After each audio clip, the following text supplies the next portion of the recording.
This is the latest information we have from our content partners as we are learning the suspect in custody on this Friday in connection with the assassination of Charlie Kirk is a 22-year-old from Utah. Law enforcement officials confirming that to the Associated Press. Authorities identifying the suspect as Tyler Robinson. Now, a lot to discuss, and as we continue this thorough and detailed coverage, I want to transition and bring into the conversation none other than Tim Rabelais. He previously worked for the Secret Service for 22 years on the Presidential Protective Detail. Tim, a pleasure having you join us here on Live Now from Fox. Hello to you. Hello to you. Thanks for having me. So a lot to discuss. Tim, let's first go through the latest from that press conference. Viewers, some just might be tuning in. What do we know? We heard from FBI Director Kash Patel saying that it took the community. It was a group effort. If you see something, say something. All right. So what's going on, everybody? Welcome back to another episode of Fact versus Fiction. I'm your host, Jax.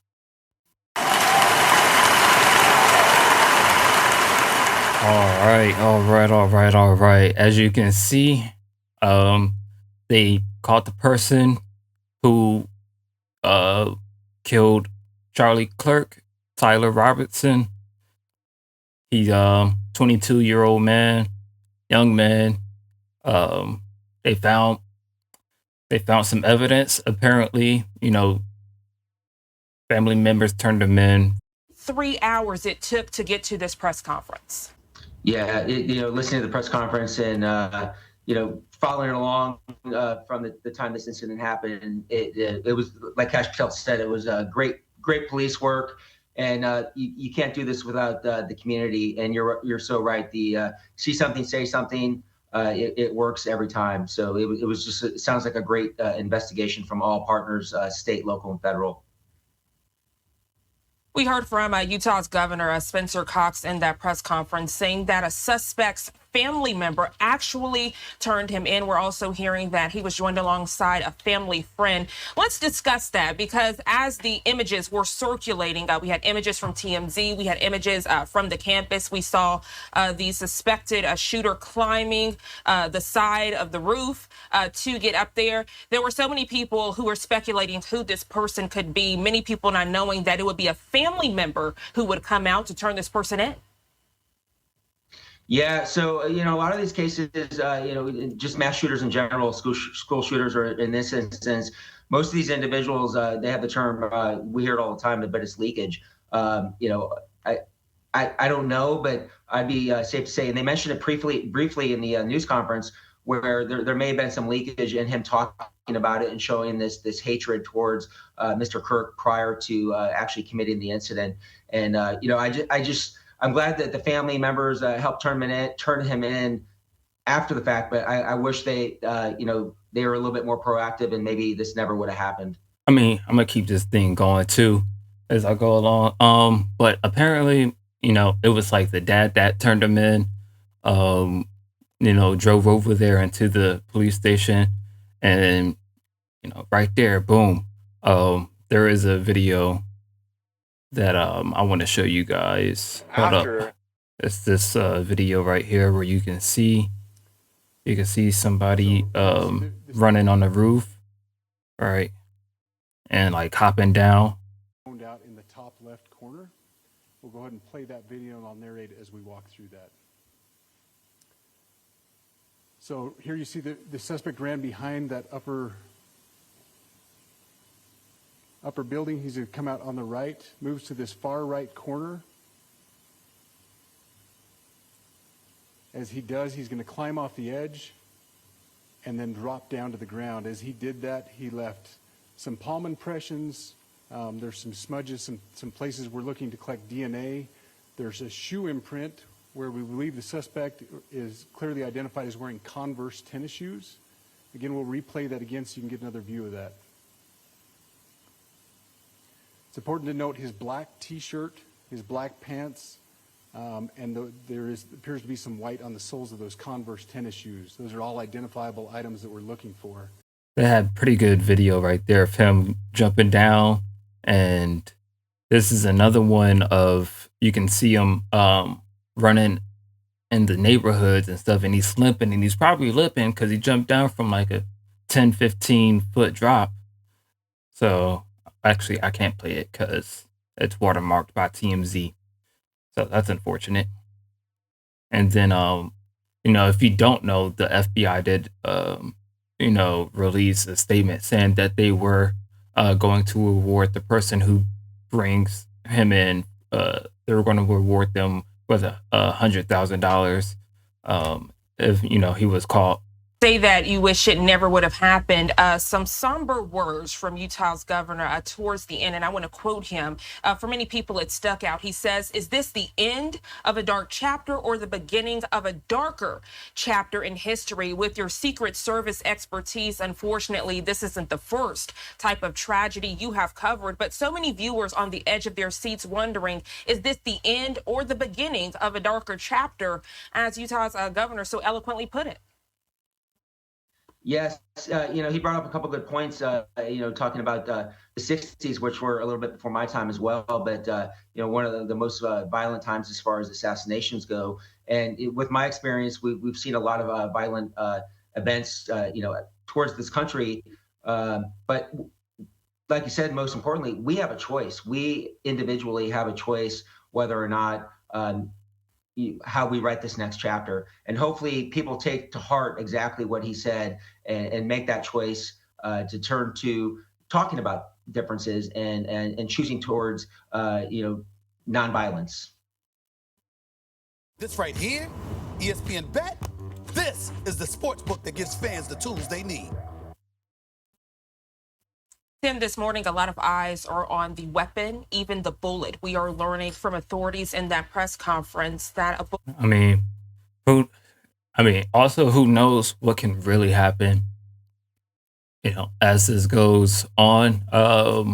You do have some people, obviously, who's like on the far right, who's like, oh, this is war, this is civil war, whatever Andrew Tate tweeting on Twitter, X, whatever you want to call it, talking about civil war. Then he earlier today posted a video talking about since we have the person in custody now, the only way to let him out, or something along these lines of he needs to engrave sorry into his skin, and until he runs out of space, and then once he does that, he doesn't eat her or something like that, and then put him in a public and pretty much just have like a public execution, saying, get him with the same gun, with the same ammunition, with the same rounds.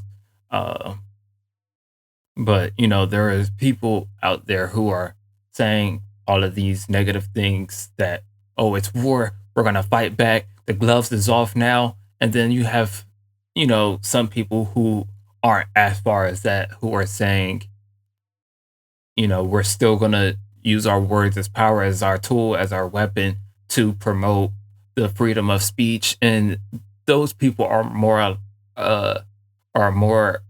in line with what Charlie was saying, with the message that he preached. And those are the people that know Charlie wouldn't resort to violence, even in this situation.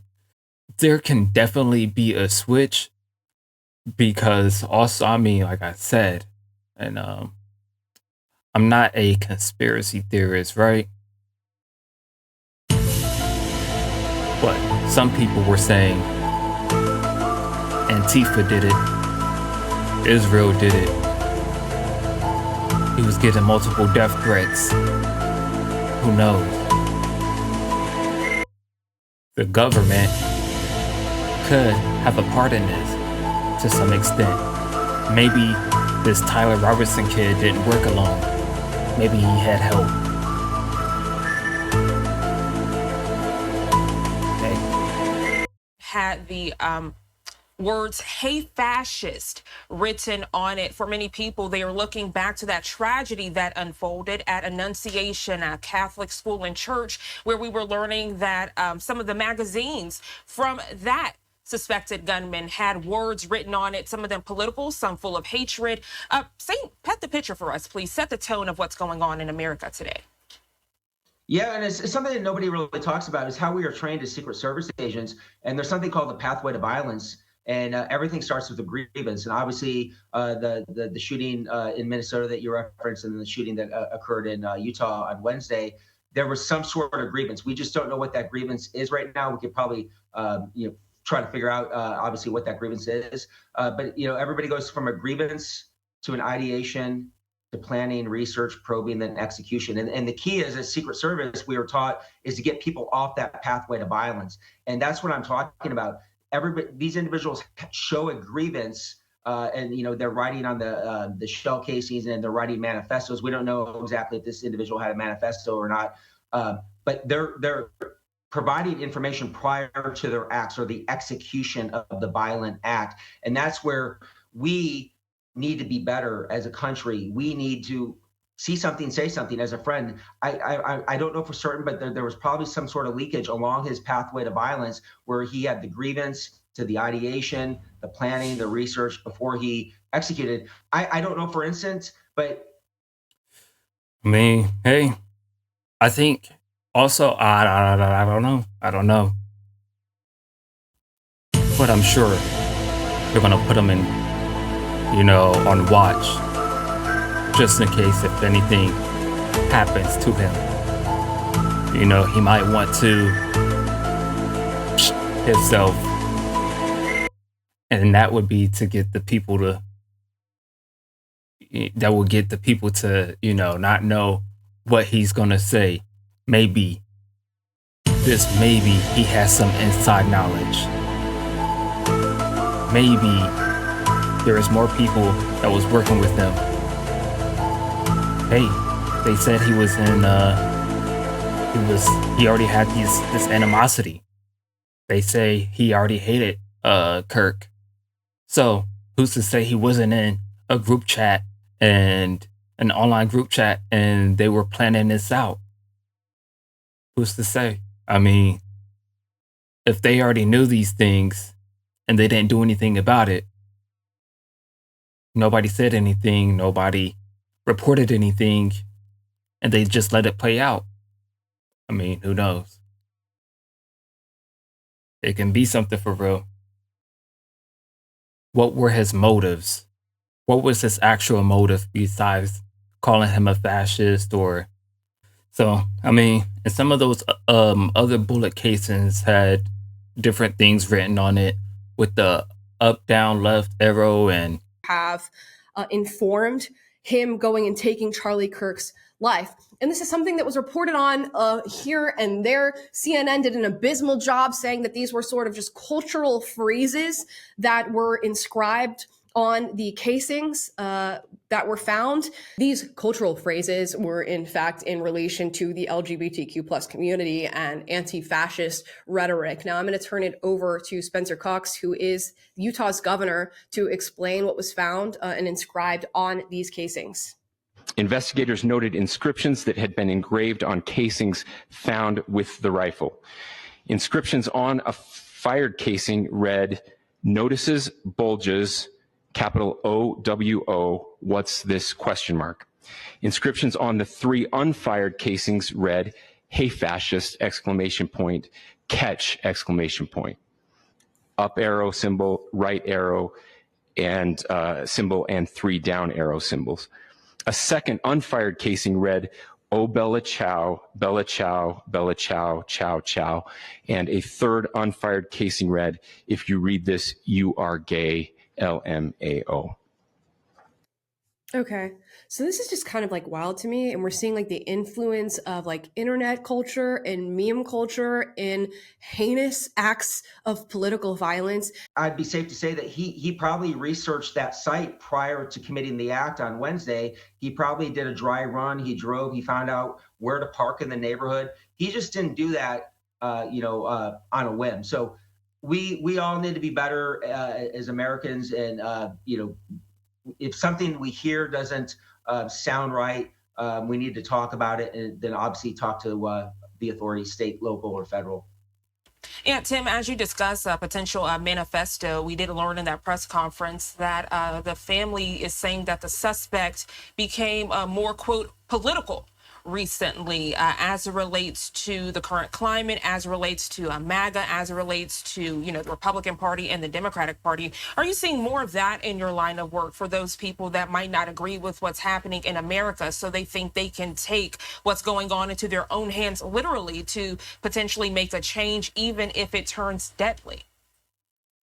Yes, unfortunately, and the rhetoric on both sides, then it justifies in people's mind that they could take a violent act to end whatever they may disagree with. So from the highest levels of this government, we all need to just put our differences aside and stop with this rhetoric.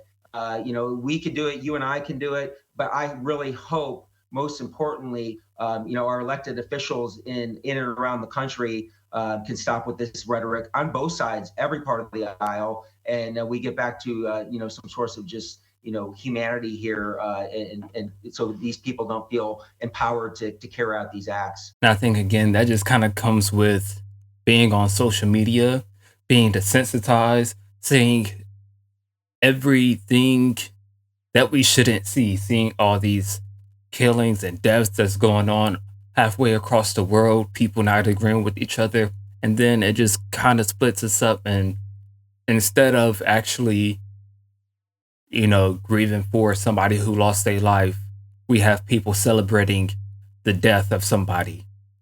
Insanity, regardless of how you felt about the person, doesn't justify celebrating it. Like, I could say the same on the opposite side when it came to King Von. King Von, if you don't know, he was a rapper or whatever from Chicago. And when he died, people were celebrating him. People were saying, F King Von, F King Von. Yeah, he did. And of course, some people were sad as well. But I think one of the major differences is that King Von actually did kill people when he was alive. He was in jail for murder. He did do so, and he rapped about those things in his songs. So, there is a clear and stark difference. And I think some of that has to do with the culture, like being where you're from, being black, so you can do X, Y, and Z. Oh, I was brought up this way, so I'm about my ish. And if you don't believe me, watch it, right? So I think that can be a clear difference. But King Von wasn't doing anything for the culture, right? He wasn't going out helping people. He wasn't, going to charities, doing fundraisers. He wasn't going out to promote anything positive besides going around and talking about, having sex with other women, selling drugs, killing people. That's what he was talking about. On the other hand, you have Charlie Kirk, who was, even though there are things that he says that you may disagree with about black people, like black people have the most amount of violence in their cities, and why black women may be unintelligent, or the fact that he doesn't like the new age term for empathy. And these are just, like small talking points that people on the other side would use to justify why it's okay that he's dead now. But if you have to look at the full context of that conversation and then make it make sense from there. And he would also, preach the word of God and use Bible verses and quotes, and he will talk to you with respect, with dignity, with purpose, and he would do those things as well. So just because you disagree with them, hey. With your Secret Service experience, and I want you to detail it for us, for maybe the average person that might not understand what it takes to carry out safety and security, not only for the person that might be speaking at these type of political or school events, but also for those that are attending, in this case, students and faculty on the campus. So if we look back in time, we look back to the political season at that time, former President Donald Trump, we remember that tragic day where someone scaled a roof and then shot him in the ear, and so many people posing that question: how did this happen? How did Secret Service miss this? How did law enforcement not know to be on the roof already so that this doesn't happen. Months later, we are now in 2025, and we see the worst has happened to Charlie Kirk. It wasn't an ear. He lost his life. Are you seeing that strides are being made to make sure this doesn't happen again, or are you seeing a stop point to where people are just assuming that it's already done? Maybe law enforcement, they aren't all on the same page. Paint that picture for us, please, because a lot of unanswered question as it relates to how did this happen in the first place? Yeah, so that's a great question. So, I'm retired from the Secret Service, so I don't want to speak to what they're doing this at this time. But I know that they've learned from that horrible experience in Butler, Pennsylvania, and they're only going to be stronger moving forward. They've been around for 160 years, and for the next hundreds of years, they're going to be even stronger. But from a level of like an individual like Mr. Kirk, he is protected by typically retired federal agents or local law enforcement. But what needs to happen is the holistic approach of a good security advance, and that starts with threat intelligence. And an individual like Mr. Kirk, you conduct an open source threat intelligence summary, and you can tell that the threat is high. Then that dictates how you approach these sites. And we're looking at some footage here of Utah Valley University, and you need to conduct a site assessment. And I've never been there, but there's high ground everywhere. You spend some time, a day, a week prior, and you create that site assessment. Then you create an advanced document for the actual visit. And everything we've been told is they had 6 security officers from the university there. Then obviously Mr. Kirk had his own detail. But for that magnitude of that crowd and the high ground exposure and a lot of the vulnerabilities there, the proper techniques weren't put in place, in my opinion, based on what I've heard, to mitigate that threat. And it just goes back to being proactive and doing the work before the event actually occurs. Yeah, I think that's a fair assessment too, because again, he wasn't really a politician, but he was a political figure in the space. And him doing what he did and being on YouTube, he got a lot of death threats. And a lot of YouTubers who are big get death threats. Your favorite YouTubers, your favorite celebrities, your favorite actors, they all get death threats. That's why they have people around. Like, if I'm talking YouTubers, I'm talking like somebody like, you might know MTR Mediocre Tutorials and Reviews, Brett Cooper, Candace Owens, Chiseled Adonis, Brian from the Whatever Podcast.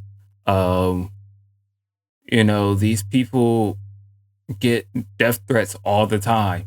They get threats, they get harassed all the time. And it's because people don't like their views. People don't like what they're saying, and they're, sending crazy messages. So, I mean, you can only imagine what he was getting and what could have been, set in place. I mean, I do know the fact that when he goes out to these events, he was wearing a bulletproof vest, because obviously threats like this can happen. And I'm not 100% sure. I don't know if it was a direct neck shot, or maybe the bullet ricocheted and hit him in the neck. That could be a possibility as well. But I mean, a little bit of extra precaution should have been taken in place, but it's too late now. Can't go back and change it. But I'm gonna end the video here. All right. So I hope you guys enjoyed it. I mean, regardless if you disagree or agree with me or whatever, it is what it is. Leave your thoughts or comments down below. All right. Like the video, comment, or subscribe, share it, do all that good stuff. All right. And I'll probably keep you guys updated. If you don't like the video, you ain't got to watch it. All right. So with that being said, I'll see you guys in the next video. So until next time.